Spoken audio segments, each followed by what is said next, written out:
Awalnya cuma toples selai biasa, tapi siapa sangka bisa berubah jadi toples lebaran secantik ini. Penasaran cara bikinnya? Yuk kita mulai. Jangan skip ya, karena caranya ternyata gampang banget.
Akhirnya selesai juga.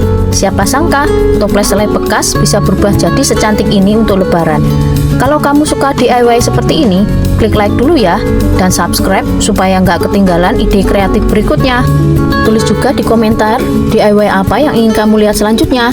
Terima kasih sudah menonton. Sampai jumpa di video berikutnya. Dan jangan lupa cek playlist untuk inspirasi lainnya.